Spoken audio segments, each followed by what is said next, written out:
Prabowo kaget masih tidak menyangka akan jadi presiden. Anies juga tidak terima kalah jadi presiden. Dulu Anies dan Ganjar kompak menyerang Prabowo saat debat.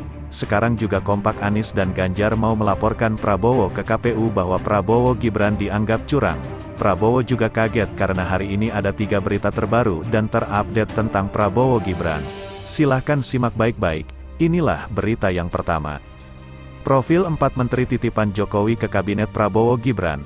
Ada nama Bahlil, benarkah dari Info A1?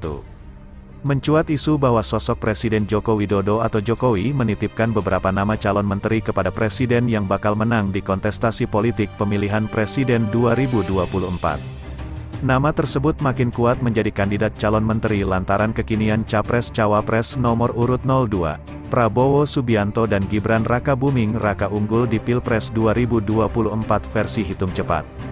Isu tersebut bermula dari sosok wartawan ternama Uni Lubis dalam acara diskusi politik. Saya dengar informasi bahwa ya Presiden Jokowi menitipkan 4 posisi, kata Uni.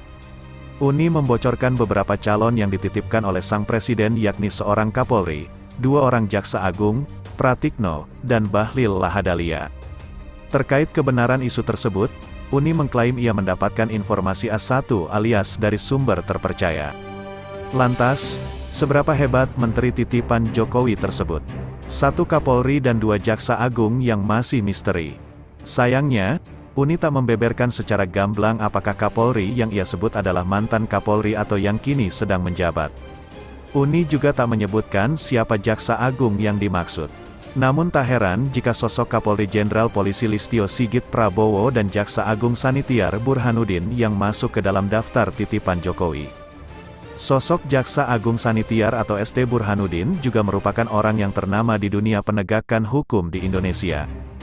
Pria kelahiran Majalengka, tanggal 17 Juli tahun 1954 itu telah berkontribusi banyak dalam Kejaksaan Agung terutama dalam penyelesaian kasus korupsi.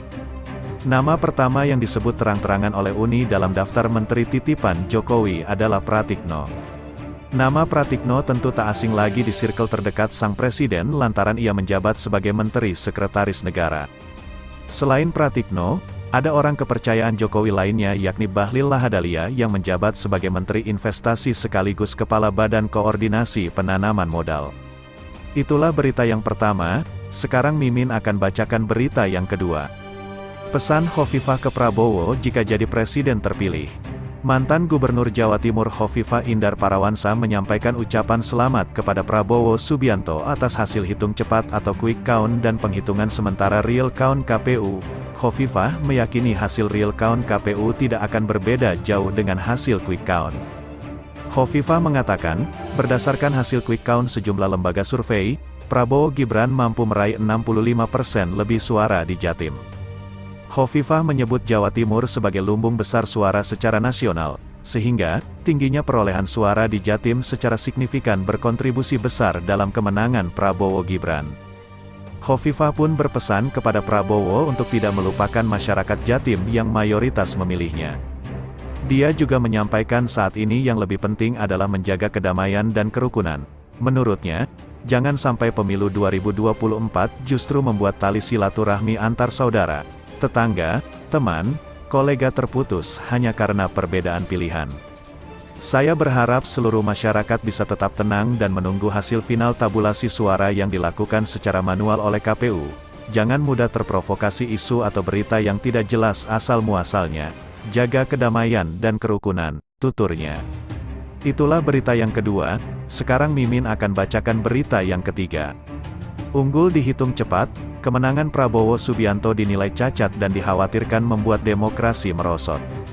Kemenangan Prabowo Subianto dan Gibran Rakabuming Raka dihitung cepat Pilpres 2024 dinilai cacat oleh aktivis demokrasi, sedangkan peneliti media khawatir kebebasan pers bakal terancam. Namun kubu Prabowo membantah tudingan dan sangkaan itu. Aktivis demokrasi dari Usman Hamid menyebut kemenangan Prabowo cacat karena dipenuhi praktik kecurangan yang terstruktur, sistematis dan masif. Kecurangan itu, katanya, dimulai dari keputusan Mahkamah Konstitusi yang kontroversial, penyalahgunaan peran aparatur negara dan penyelewengan bantuan sosial. Peneliti media, Ignatius Haryanto, juga menyatakan khawatir kebebasan pers bakal terancam. Pasalnya rekam jejak Prabowo di masa lalu yang berulang kali menunjukkan watak anti kritik saat berurusan dengan pers.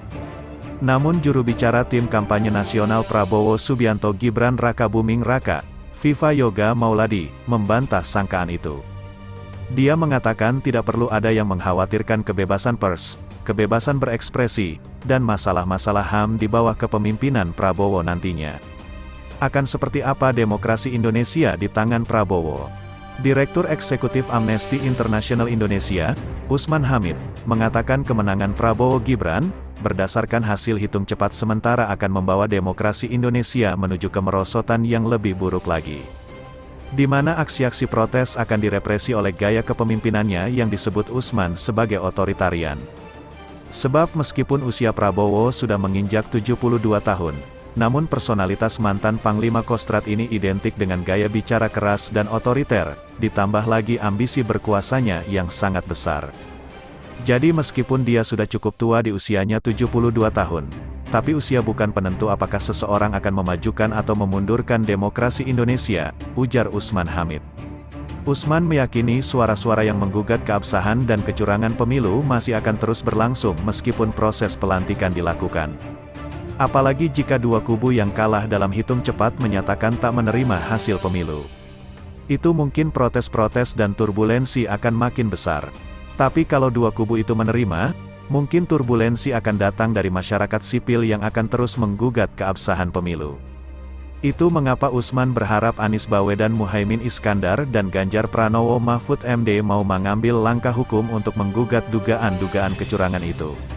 Termasuk menempuh langkah politik di parlemen demi menjaga komitmen mereka pada pemilu yang adil dan jujur. Tapi terlepas dari itu kemenangan Prabowo Gibran, menurut Usman, sudah menempatkan demokrasi Indonesia menuju otokrasi. Kondisi di mana proses demokrasi seperti pemilu masih berjalan namun tidak berlangsung secara bebas dan adil. Indonesia akan terus mengeklaim masih demokrasi karena punya pemilu tapi pemilunya menghasilkan otokrasi. Jadi menang dari proses demokrasi, tapi sebenarnya melaksanakan kebijakan yang melemahkan sendi-sendi demokrasi, hak asasi manusia, dan kebebasan berekspresi.